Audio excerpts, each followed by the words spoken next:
that's going to be aggressive. So I'm glad I noted that Serral can also do something different before I went into a whole spiel about only uThermal and his differences.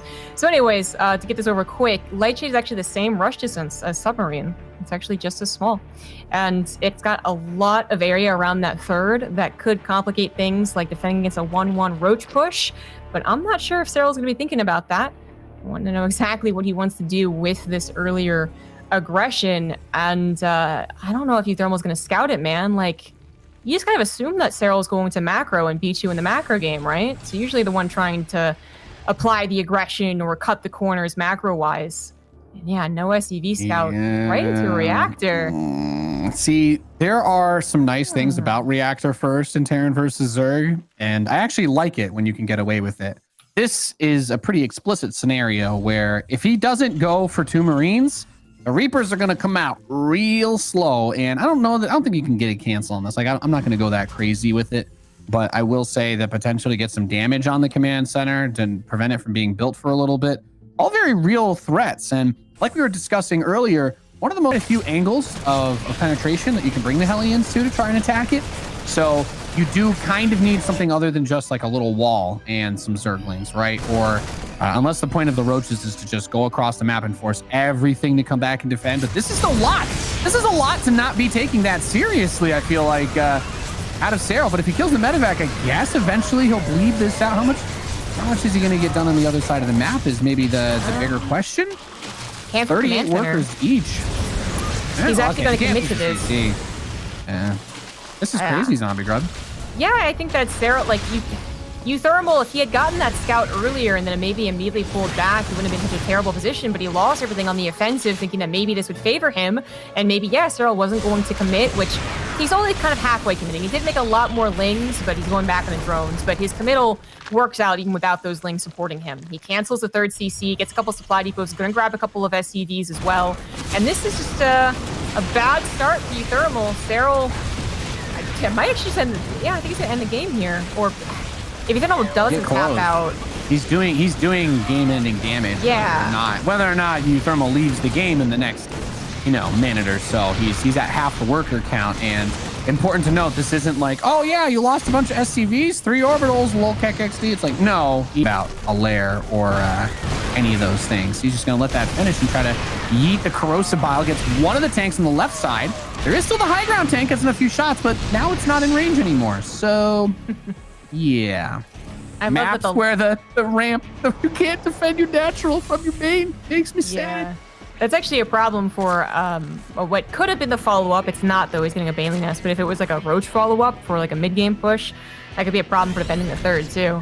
But I was going to say, I love that the Marine, with its last dying breath, took out the Overlord. So at least it is just Serral getting bigger and better, and uThermal desperately trying to catch up. And I guess hope that Serral over-invests into a push.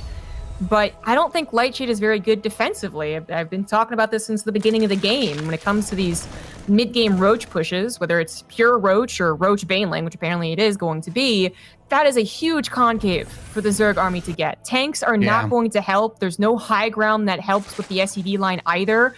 I mean, it's terrible for the Terran in this situation for multiple reasons. Yeah, this specifically this base too, right? Because the other base is a little bit further away, but you have like the ramp to work with. There's a little bit of a choke point there to kind of try to block it. But this third base reminds me, it makes me think a lot about Pillars of Gold, if I'm being honest, right? Where you just like, you can't wall this off. Just look at it. It's a giant wide plane. It actually like feels weird to look at because it's like almost no map in StarCraft has just had this many just big old planes right next to each other. It's a very large amount of flat open space, which there are ways that you can work with that. For an end game scenario, you could build, a bunch of freaking PFs or something and block it off. But in this type of situation, it gets quite hard. And he's going to get caught going right through the choke and instantly dies. There you go. GG. Serral takes game numero uno. And we went from light to darkness here. We are in the bottom right with the blue Terran player. He is Team Liquid's uThermal. Not me, Thermal. uThermal.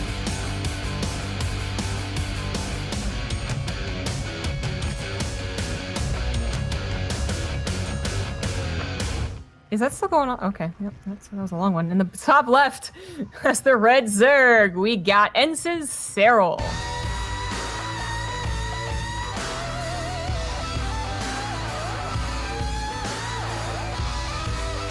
Yeah, the audio on the program feed for me was bugging out a little bit, so I don't hear the guitar riffs today, sadly.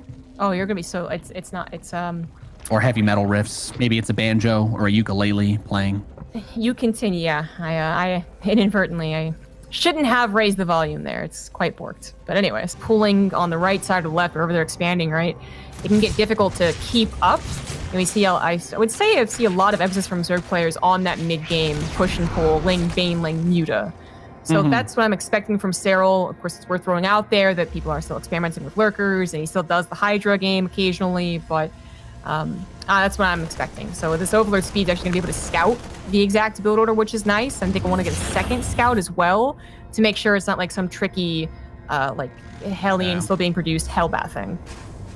He kind of has, like, in his vision, the last thing he saw was the liftoff animation beginning for the factory. So he kind of knows that it's on the move, but he also does have an Overlord still tucked behind the main base. So if he does want to dive in and get that follow-up scout, he certainly can. I think it's one of my favorite things about Serral as a player is that despite how much people love arguing over whether basic things are worth it or viable, Serral's like, no, I love getting Overlord speed because knowing what my opponent is going to do allows me to use my very wrinkled brain to ascertain the next move to actually win the game. You know, like, it's not as much as StarCraft is a very mechanically difficult game, there is still strategy and, you know, brain power involved. So I always love giving the credit to Serral where he deserves it, because he gets the read on the really fast, the criminally fast third CC, but also seeing that there were Hellions being built with like a kind of 2-1-1 setup. He should be expecting like a stim push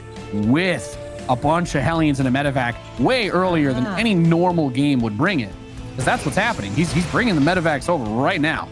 Yeah, including the armory for this. To have Hellbats with the first drop is going to be an extra little bit of pepper that you wouldn't expect. I don't think it's actually going to change too much, though, just because, I mean, there's a certain amount of Banelings that are going to work against the Marines and the Hellbats, you know, because they both have the same weakness. But let's see if Serral has that amount of Banelings. It certainly doesn't have Baneling speed, but that seems like plenty of Banelings to me. A last-minute split, really kind of awkward around that pillar, around his Hellbats, and he